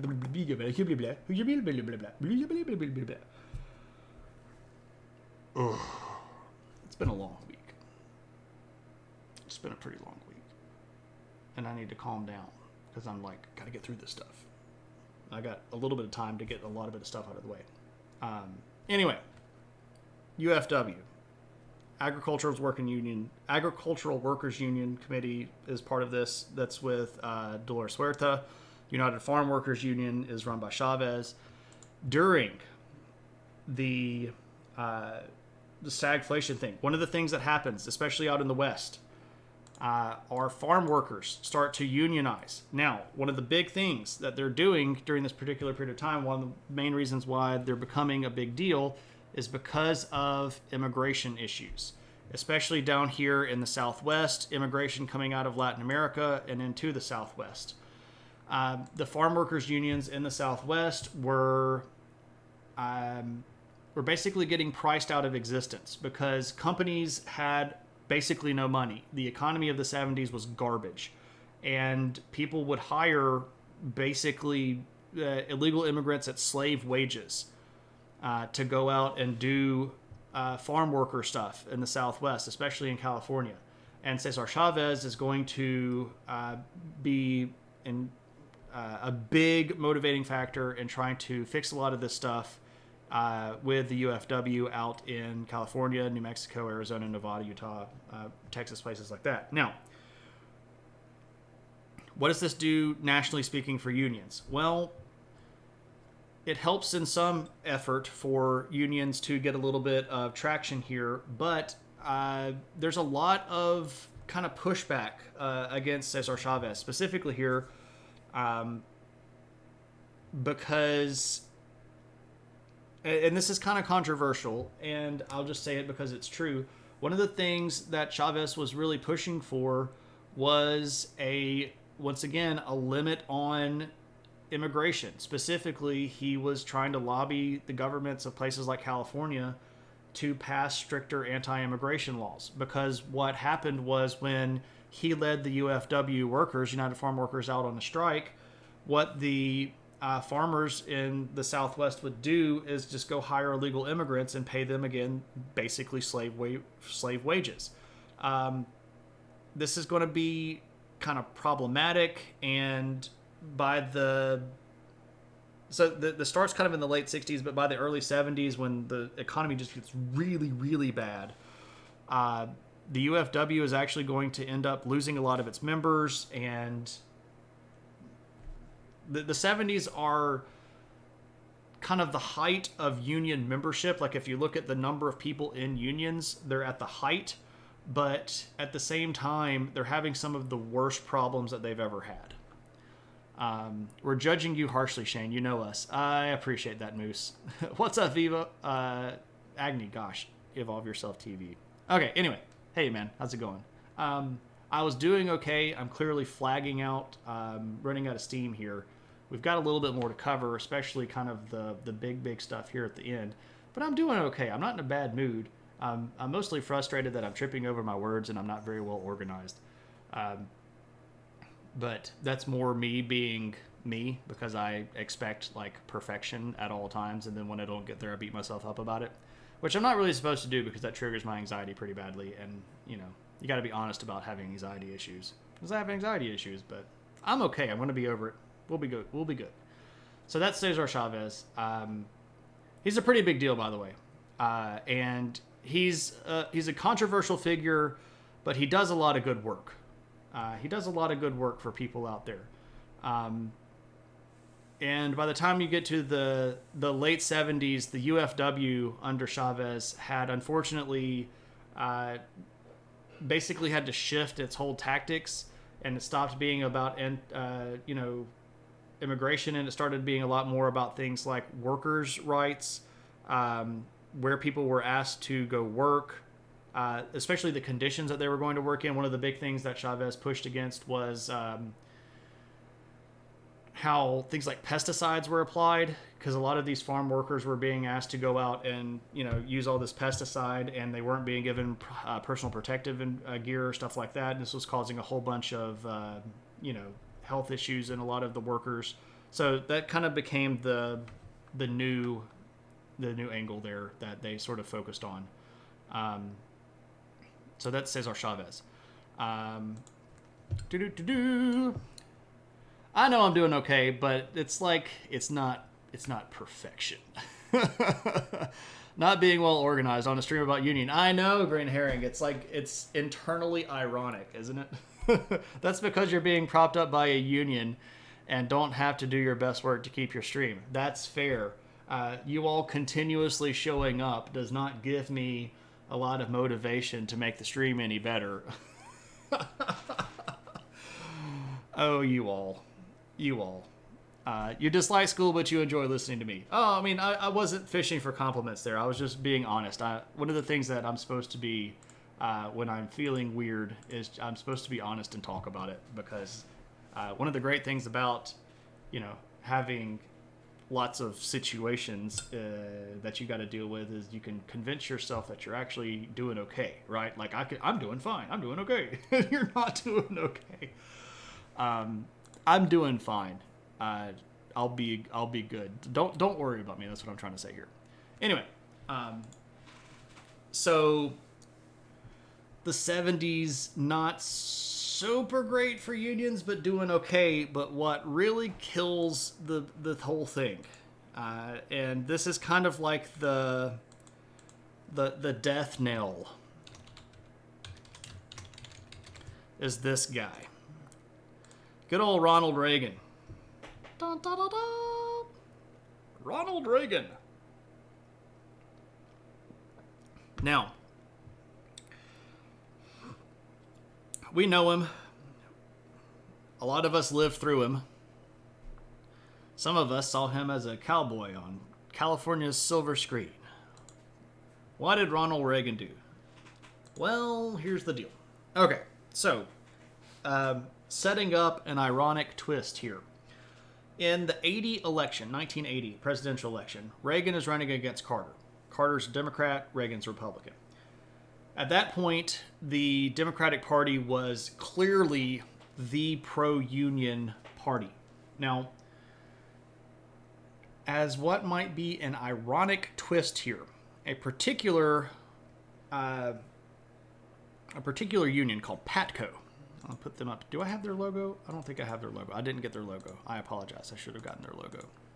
Let me put them here. Patco. So this is the air traffic controllers, professional air traffic controllers organization. So air traffic controllers, they're the people that basically sit at the little tower at the airport and coordinate all of the flights in and out and all of this stuff. Now, Patco had been negotiating with the FAA, so that's the Federal Avionics Agency. Basically, the people in the government that clear flights, right? The FAA is technically going to employ all of these people, and Patco was their union. So they're technically government employees, and the union is representing them.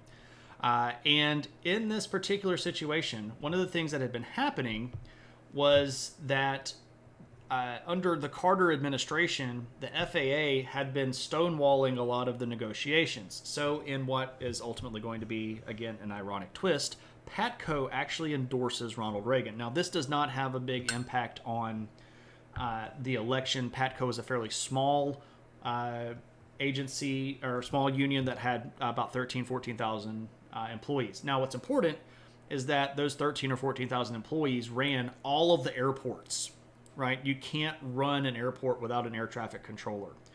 And this is a high stress job. If you screw stuff up, people die.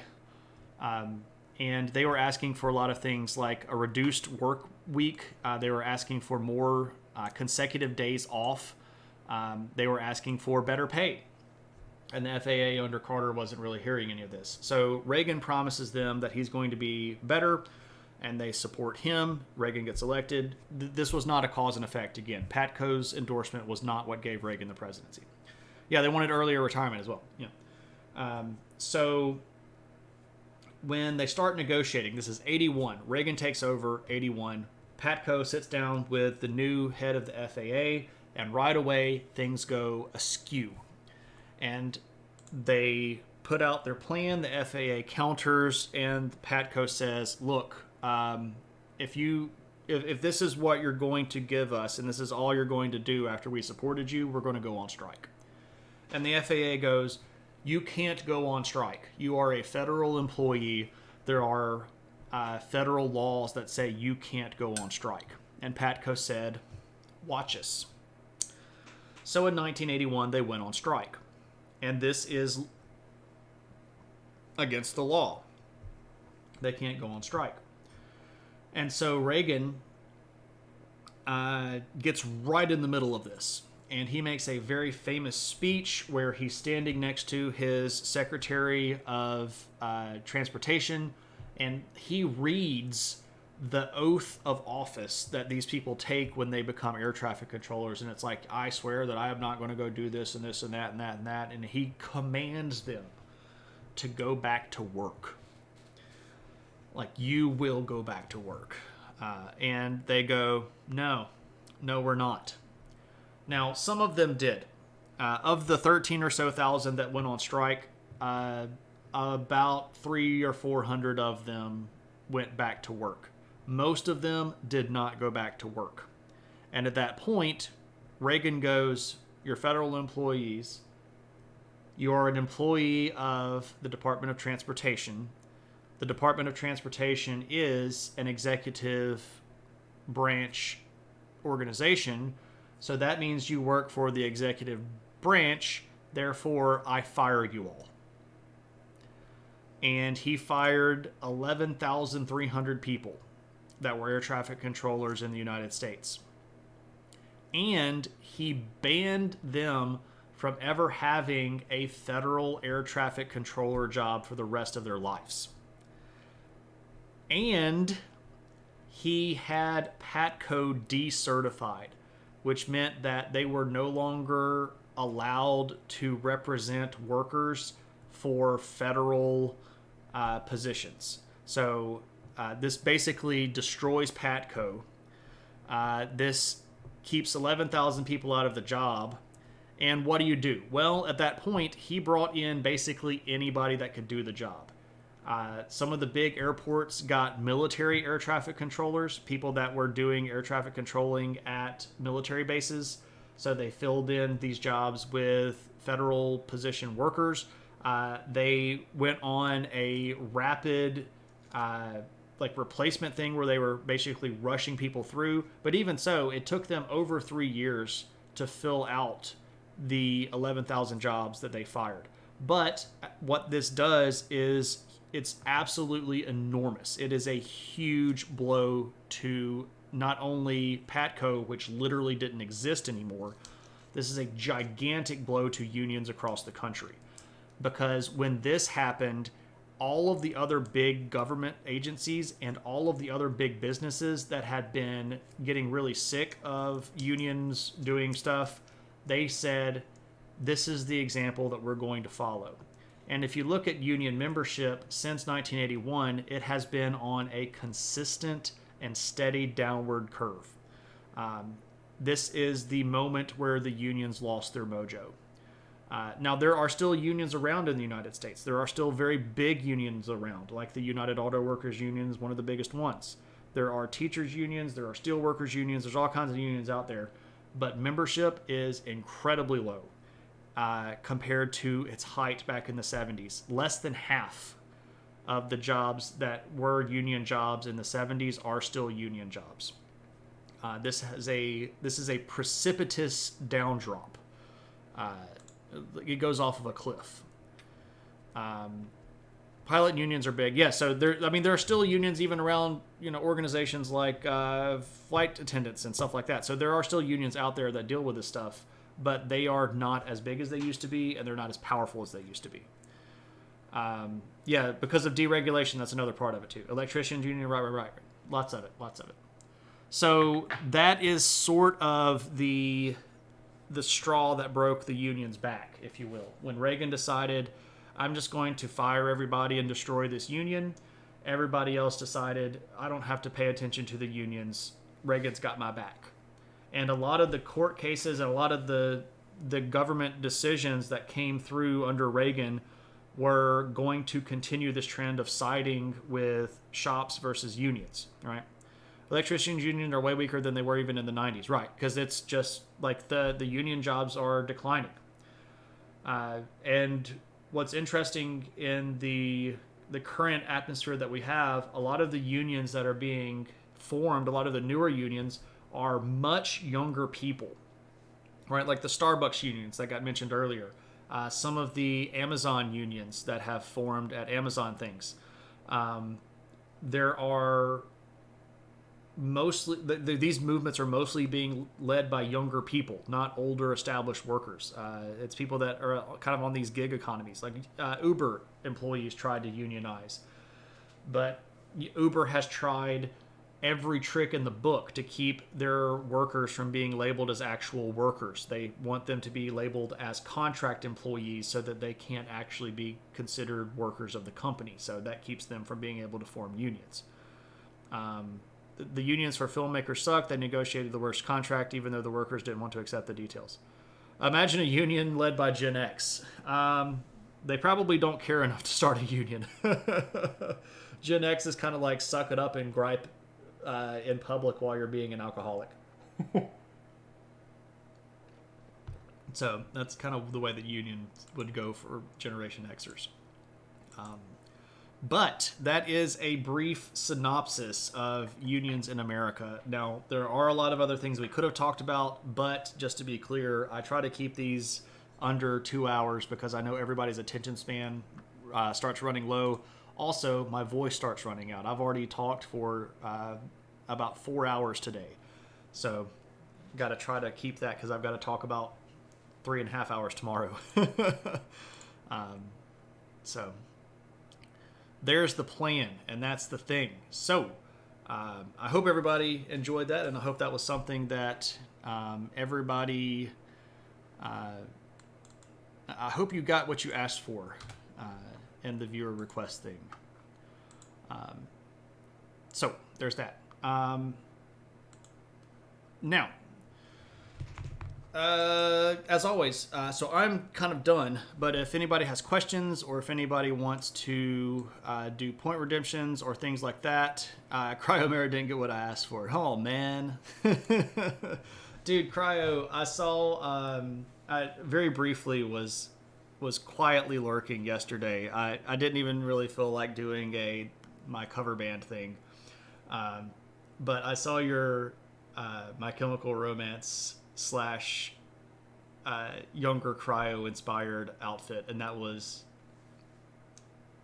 delightful. I appreciated that so much. You were definitely the leader of my Black Parade yesterday, so I actually quite like My Chemical Romance, by the way. If you aren't already following Cryomera, you really should. Cryo is a delightful individual that has an amazing amount of talent and kindness, and I would not be streaming today if it weren't for Cryomera. You got to go follow Cryomera. We got a lot of other people in the chat too. Let me give some other shout outs. We've got Color by Emmy in the chat here, who did the delightful little adventure hat Shane down there and helped me with my situation here. You can see that Emmy has the artist logo beside her name. You should go give Emmy a follow and give her some love here on the Twitch. We've got Tad in the room. If I could type some shout outs.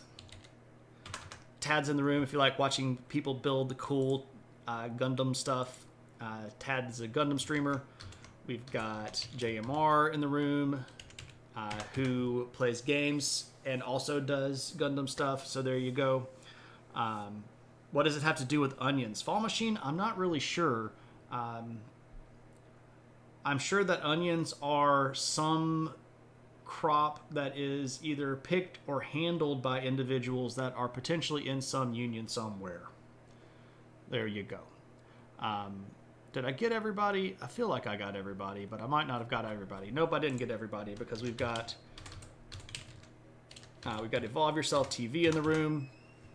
Agni is a really chill dude that does guided meditation, but also does chess stuff on stream. I really like watching him play chess. It makes me feel positive when he makes the move that I would have made, and I learn a whole bunch too because the guy is just like super smart. He's a chess tutor in the real world. Also has degrees in philosophy, which is why he can give you that really good advice about taking care of yourself and stuff like that. So I go show Agni some love. We've got Cave Geek in the room, of course. Cave. I don't know if I've ever shown this on stream, but like right there on my wall, you see it? That is a Cave Geek map. That's of Numenor. I don't think I can get much closer to it than that. But yeah, that's Cave Geek map of Numenor print. You can't see it very well, but like right there in the water, it's signed by John Howe, who is one of the more famous artists that has done work for the Tolkien estate. Specifically did a lot of work for concept stuff and design stuff on the Lord of the Rings movies. So, good stuff. I think that's everybody. If I forgot somebody, I apologize. It was oddly fun having the chicken butt hair again. Good stuff. Chicken butt hair is amazing. Certainly the best shout out on Twitch. Well, you know, I would not be here doing my thing if it were not for the support of other streamers. And there are people that I have met on Twitch that are now like people that I think about on a non-Twitch basis as really good friends. Like Cryo and I got to hang out a little bit at Dragon Con, and it was just, I mean, like you meet people on Twitch and you go, I bet we would have a good time if we hung out. And then like it's always kind of weird sometimes because like I'm not the world's most social butterfly. I talk a lot and I don't know when to shut up sometimes, and especially like people are like, well, yeah, that's an old thing, and I'm like, well, let me tell you the entire history of this item. No adventure hat, 0 out of 10. No. I'll wear it now for you if you want me to, Cryo. There we go. So here's the adventure hat just for Cryo. But for real, like when the world got dark and the COVID closed in, Twitch people were like the support structure that I needed, and I really seriously would not be here streaming if it weren't for help from people like Cryo, people like Cave Geek, people like Dariax and Nova, who's another streamer that hasn't been streaming very much lately. He's got a lot of stuff going on in real world kind of things. David Peterson, people that I've met online like Kyle Wright. These are folks that are now part of the heart, right? And it's a good time. It's a good time. Yeah, I get a 6 out of 10. All right. You're in the same mindset, like, oh no, I'm oversharing. It's always a weird thing, right? Like you meet people and you're like, I mean, I know they come to hear me talk on stream, but are they going to want to hear me to talk in person? It's a different scenario. But anyway, anybody got anything else, or I'm going to sit here and start rambling about, you know, emotionals and feelies and things like that, which is okay, but not necessarily what everybody came here for. Otherwise, we can go do a bit of a raid.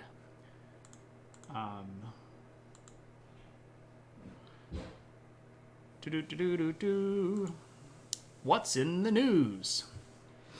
JMR, I hope that can get down there too. It would be neat to go down to South Florida and see everybody. You haven't checked the news. What's worth looking into? What's worth looking into?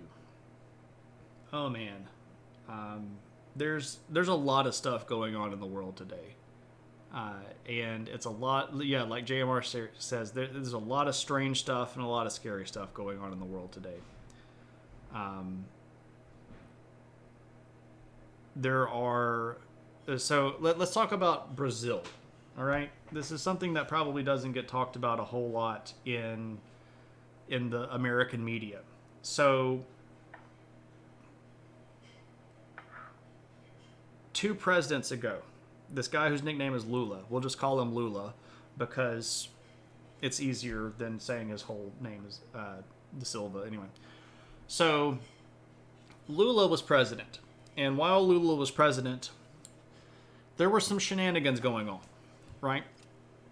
And he got out of the presidency and ended up spending 20 months rather in prison for crimes that may have been cooked up, but that he probably did.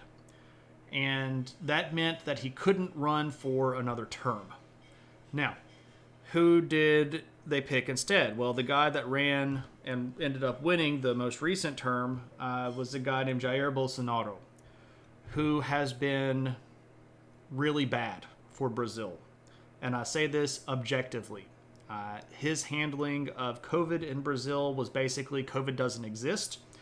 And then by the time that it actually did become an issue, he had already lost, hundreds of thousands of people. He had been offered multiple times by multiple drug companies to buy vaccination doses, and his stance was, it's all made up, it's not going to be that big of a deal, we don't need any of that stuff. And then when all these people started dying and he goes, oh well, actually we do need that, he was kind of at the end of the line. Brazil, by the way, is the world's 4th largest actual democracy, so that's something to kind of keep in mind here. It's a big country with a lot of people.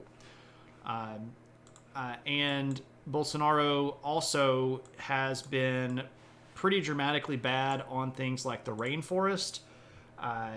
Under him, deforestation in Brazil has increased at a more rapid rate than it ever has in the history of us keeping up with it. His treatment of native populations has been absolutely horrid. He has basically opened up land that has been protected by the government of Brazil for indigenous peoples to live in. He's opened that up for basically unrestrained development. He's not been a good leader in many, many ways. Now, he's running again. At this point, Lula was out of jail and was running against him. And the way that Brazil's elections work are sort of similar to the way that some of them work in Europe. Basically, anybody that has a political person in their Congress or their parliament. So if you have a person that's elected that has a representative in parliament from your party, they have a multi-party state. They don't have just like 2 parties. They've got lots of them. Now, 2 of them are bigger, but there are other smaller ones as well. So everybody can field a candidate for president if you're in the government, and there's a first round of voting. And if somebody gets 51%, they win president. But neither Bolsonaro nor Lula won 51%, so they had to go to round 2, where the top 2 people, which were Lula and Bolsonaro, have a head-to-head runoff in a second round of elections. Now, there was massive attempts at voter suppression, including Bolsonaro using the Brazilian police structure, which is sort of like a quasi-military in a certain way, to set up roadblocks in areas that were very pro-Lula, because they had the first round of votes and he knew where a lot of people were supporting Lula, and so the police actively tried to keep those people from voting.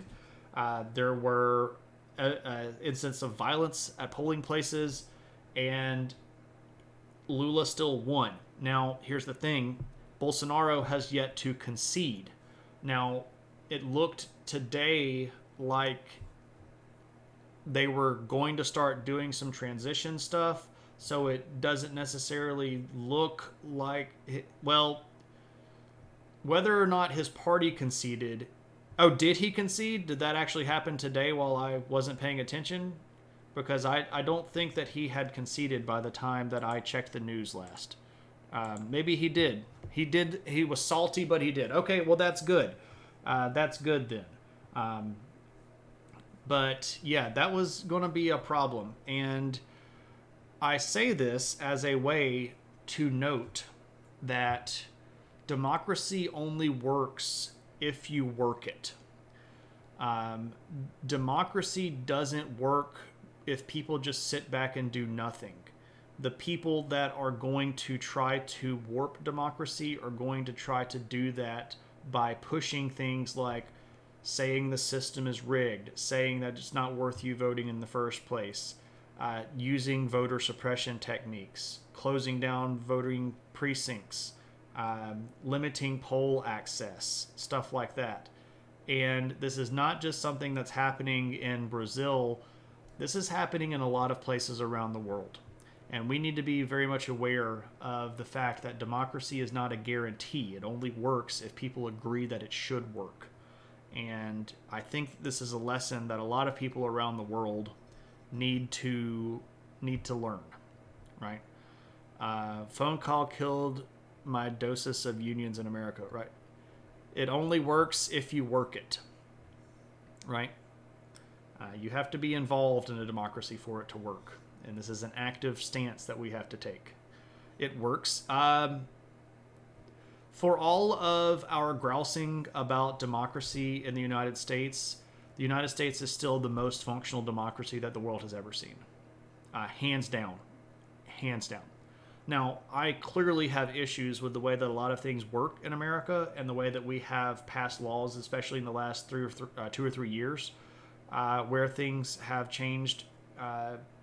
But yes, we still have the most functional democracy of any country on earth, except for maybe something like maybe a Canada or maybe a country in Europe, but no other country on earth has our population, our diversity of ideas, our diversity of ethnicity, our diversity of religious ideology, and makes a democracy work. It just doesn't happen in other worlds like that. It was late today. There are massive protests. Trucker pro-Bolsonaro blocking major avenue. Yeah. New mobile report, Gundam Wing, Endless Waltz. Yeah, pretty much. Yep. No daily democracy without daily citizenship. That's a great quote. And I support that. I support that wholeheartedly. Ralph Nader said a lot of good stuff. He also said a lot of kooky stuff that I don't necessarily agree with. But overall, I think he's a good guy trying to do what he needed to do to get stuff to work. So for that, he's got my thumbs up. But okay. I think we're going to go ahead and do a raid. I've opined. I've soapboxed a little bit. So we're going to go do a raid. I think we're going to go and raid another one of my... Oop, I need to mute that. Mute. I am a part of a group called the Knowledge Fellowship, and you can see information right there about me. And I think we're going to go raid another one of my Knowledge Fellowship friends, who is a geologist who's currently doing some study about water stuff in California. I would bet this has to do with stuff like the Colorado River, which I think is a pretty big deal. I followed a Maple Mystery for a while, and while I have no problem with a Maple Mystery, I don't know. Like, I don't have anything against them.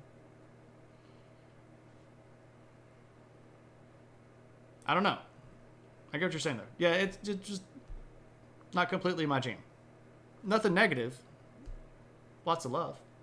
I'll give him a shout out.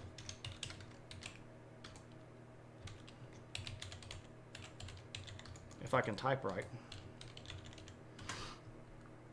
Go follow a Maple Mystery, because it really is a good, wholesome stream.